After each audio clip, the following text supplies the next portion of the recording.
اللہ اکبر، حضور کی حیات طیبہ میں نبوت کا دعویٰ کرنے والے ایک اسود انسی تھا، دوسرا مسلمہ کذاب تھا۔ اس نے حضور کو خط لکھا، کی روایت میں ملتا ہے اور اس سے پتہ چلتا ہے کہ اس کی حضور سے ملاقات رہی۔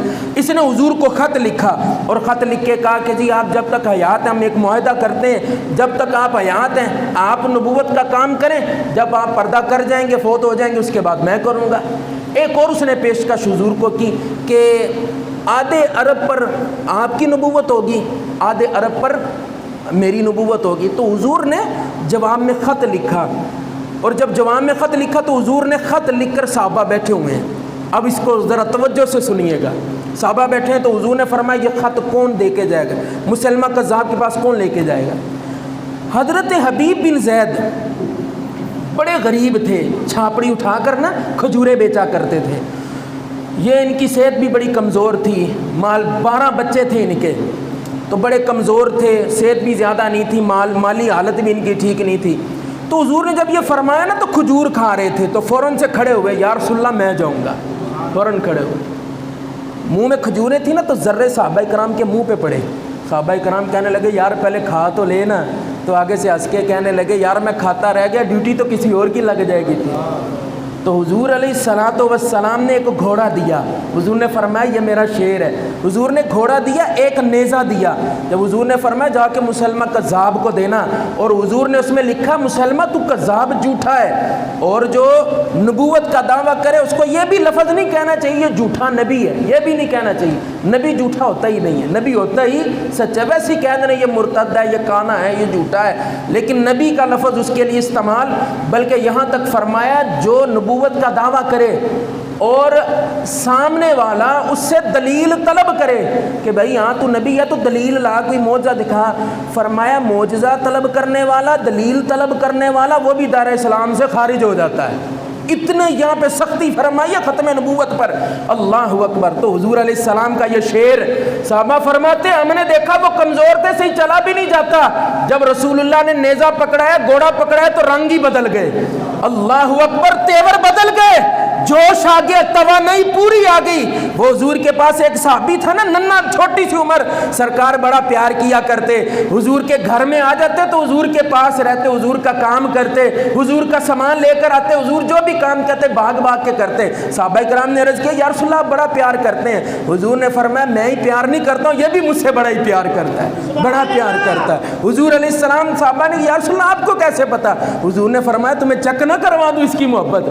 سرکار نے بلایا، نام ذہن میں نہیں ہے، سرکار نے بلایا اور بلا کے فرمایا جاؤ جا کر اپنے باپ کا سر لے کے آؤ، ہمارا ایمان یہ ہے فدا کا امی و ابی یا رسول اللہ، جب تک رسول اللہ پہ ماں باپ قربان نہیں ہوتے تب تک ایمان بھی کامل نہیں ہوتا۔ سرکار نے فرمایا باپ کا سر لے کے آ، حضرت عمر قریب کھڑے ہیں، نیام میں تلوار ہے، اتنا فرمانا تھا، اشارہ کیا نا رسول اللہ نے، حضرت عمر فاروق کی نیام سے تلوار کھینچی اور بھاگ پڑے، بھاگے گھر کی طرف بھاگے، نبی پاک نے فرمایا اس کو پکڑ لو، یہ سچ مچ اپنے باپ کا سر لے آئے گا، اتنی محبت رسول اللہ سے، اللہ اکبر۔ حضرت ابو بکر صدیق کا باپ آ گیا اور آ کر کہنے لگا کہ اللہ کے نبی ابو بکر نے میرے منہ پہ تھپڑ مارا ہے۔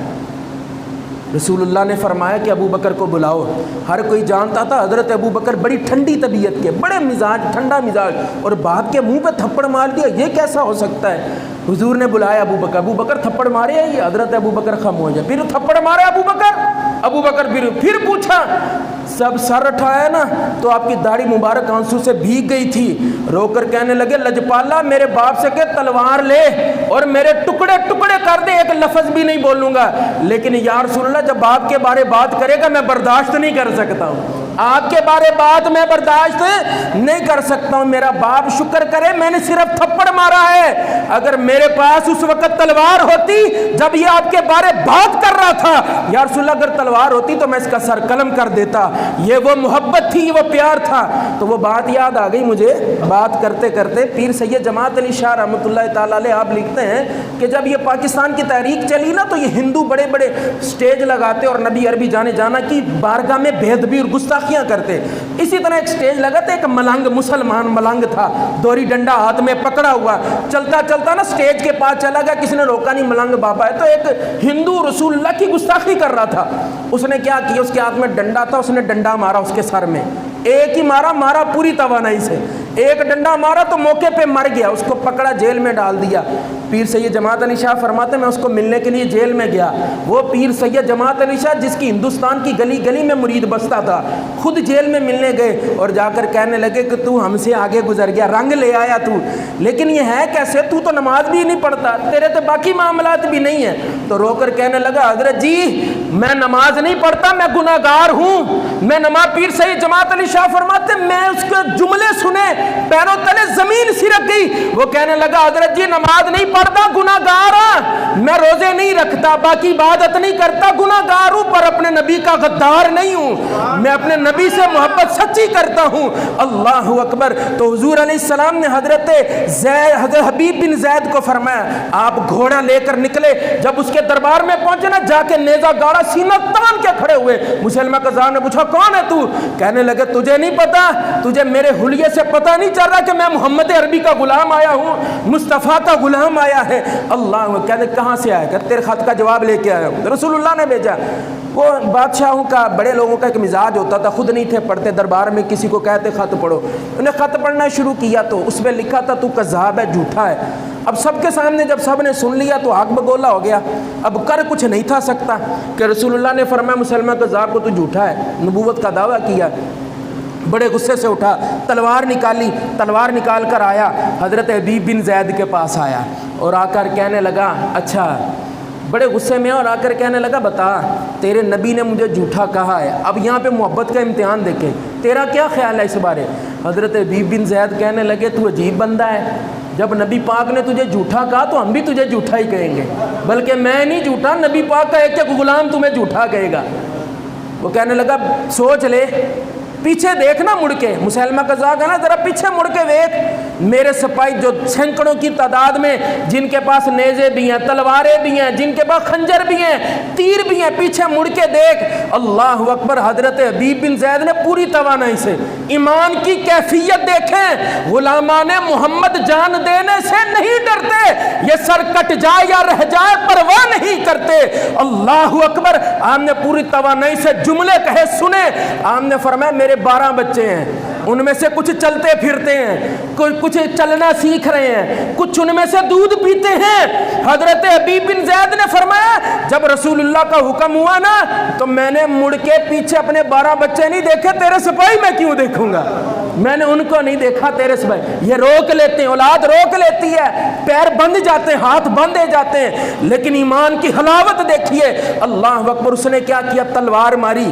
جب تلوار ماری تو حضرت انگلی نہیں کٹی, ہمارے کٹ لگ جائے تو نمازوں کی بھی معافی ہو جاتی ہے, یا بچھو آ جائے تو سارے نمازی ادھر سے ادھر ہو جائیں گے, چھپکلی گر جائے تو بری حالت ہو جاتی. کٹ نہیں لگا, ہاتھ بھی نہیں کٹا, پورا بازو کٹ کے گر گیا, خون کا فوارہ نکلا. ہنسنے لگے تو فرمایا تو آزما رہے ہمیں, دوسرے بازو پہ تلوار رکھی, کہتا ہے اب بتا اب تیرا کیا خیال ہے. تو کہنے لگے عجیب بات ہے, تو ہمیں آزما رہا ہے, تم نے ہمیں بدر میں نہیں دیکھا, احد میں تو نے ہمیں دیکھا نہیں. اللہ اکبر. تلوار ماری, دوسرا بازو بھی اتر گیا. ایک صحابی جو کہ بعد میں آ کے مسلمان ہوئے, مسلمہ قذاب کے دربار میں تھے, بعد میں مسلمان, وہ کہتے ہیں کہ مسلمہ قذاب کی گردن پہ تلوار رکھی اور رکھ کر کہنے لگا بتا بازو تیرے ہے نہیں, اب بتا تو مانتا ہے کہ نہیں مانتا مجھے.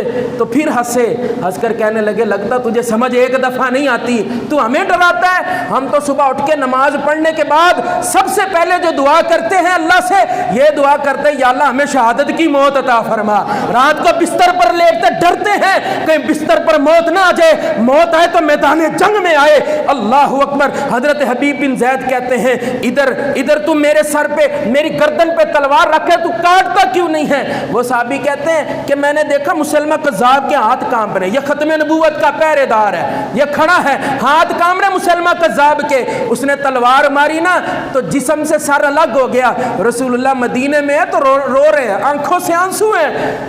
اب سند دیکھیے، کرم دیکھیے. صحابہ کرام نے عرض کیا سونے آپ رو کیوں رہے ہیں؟ اللہ اکبر. تو میرے نبی پاک نے فرمایا میرا زید بن حبیب شہید ہو گیا ہے اور اللہ نے اس کے لیے جنت کے سارے دروازے کھول دیے سارے. وہ مسلمہ کذاب حضرت سیدنا ابو بکر صدیق، اسود انسی کو رسول اللہ کے دور میں اس کو قتل کیا گیا. مسلمہ کذاب حضرت ابو بکر صدیق نے 10,000 کا لشکر، کتنے لوگ جی سارے بولیے، 10,000 کا لشکر تیار کیا. حضرت ابو بکر صدیق نے ابو جہل کا بیٹا جناب سیدنا اکرمہ رضی اللہ تعالیٰ عنہ، یہ اللہ کی شان ہے، بروں سے اچھے پیدا کر دے، اچھوں سے برے پیدا کر دے. جو کربلا میں سب سے پہلے جس نے جنگ کے لیے حضرت امام حسین کو بلایا تھا نا، یہ عمر بن سعد تھا، حضرت سعد ابن ابی وقاص کا بیٹا. یہ سعد ابن ابی وقاص جلیل القدر وہ صحابی ہیں کہ سرکار میدان جنگ میں ان کی طرف تلوار بڑھاتے فرماتے تجھ پر میرے ماں باپ قربان ہو جائیں. اور حضرت ابو بکر نے خالد بن ولید کو بھیجا. اور جب یہ لشکر چلا نا، اب یاد رکھیے یہ 10,000 صحابہ، اس میں قاری بھی تھے، حافظ بھی تھے، عالم بھی تھے، محقق بھی تھے، مفتی بھی تھے، مجدد بھی تھے. 10,000 کا لشکر ختم نبوت ناموں سے رسالت کے لیے نکلا. اللہ اکبر. اور یاد رکھیے رسول اللہ کے زمانہ مبارک میں تقریباً 27 جنگیں ہوئیں، ٹوٹل جنگیں 27 ہوئیں. اور ان 27 جنگوں میں اتنے مسلمان شہید نہیں ہوئے جتنی اس جنگ جو یمامہ کے مقام پر جنگ یمامہ ہوئی، اس جنگ یمامہ میں 1200 صحابہ کی شہادت ہوئی. اللہ اکبر. تو حضرت خالد بن ولید نے ایک منظر دیکھا کہ آپ نعرہ لگاتے نا، اللہ اکبر کا نعرہ لگاتے تو ادھر سے جو دوسرے تھے وہ بھی اللہ اکبر کا نعرہ. بڑی پریشانی دوست، اور اپنے میں فرق، اپنے اور دشمن میں فرق ختم ہو گیا. آپ نے خط لکھا حضرت ابو بکر صدیق کو، پوچھا کہ حضرت جی کیا کیا جائے؟ حضرت ابو بکر صدیق اب سنیے، آپ نے یہ پیغام بھیجا اور اس کو سنیں. فرمایا جب وہ اللہ اکبر کا نعرہ لگائے نا تو تم اس وقت یا محمدہ کے نعرے لگا دینا. وَكَانَ شِعَارُ الْمُسْلِمِينَ يَوْمَئِذٍ یا محمدہ. اس دن جنگ یمامہ کے دن اگر مسلمانوں کی کوئی پہچان تھی تو وہ نعرہ رسالت پہچان تھی. اللہ اکبر. اور یہ نعرہ پہچان بن گیا. جنگ یمامہ میں ایک صحابی کا پیر کٹ کے گر گیا، الگ ہو گیا نا پاؤں، تلوار لگی پنڈلی پہ، تلوار لگی، پیر کٹ کے گر گیا. اب جذبہ اتنا تھا، اب گھبرائے نہیں، پاؤں اپنا ہے، الگ پڑا ہوا ہے، گھبرائے نہیں، اپنا پاؤں اٹھایا، کافر سامنے آیا، کافر کے منہ پہ مارا تو موقع پہ کافر مر گیا. اتنی دہشت تھی، اتنی ایمان کی ہلاوت تھی. اللہ اکبر.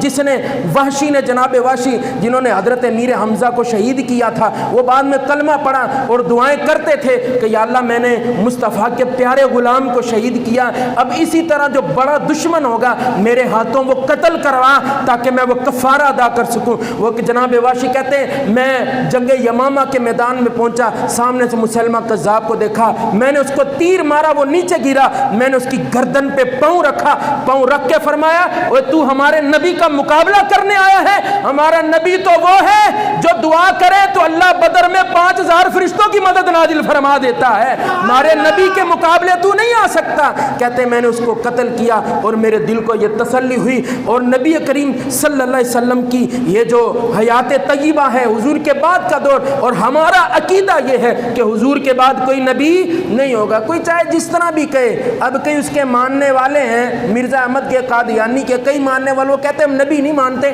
ویسے ہم اس کا احترام، بتائیے کافر کا احترام کر سکتے ہیں؟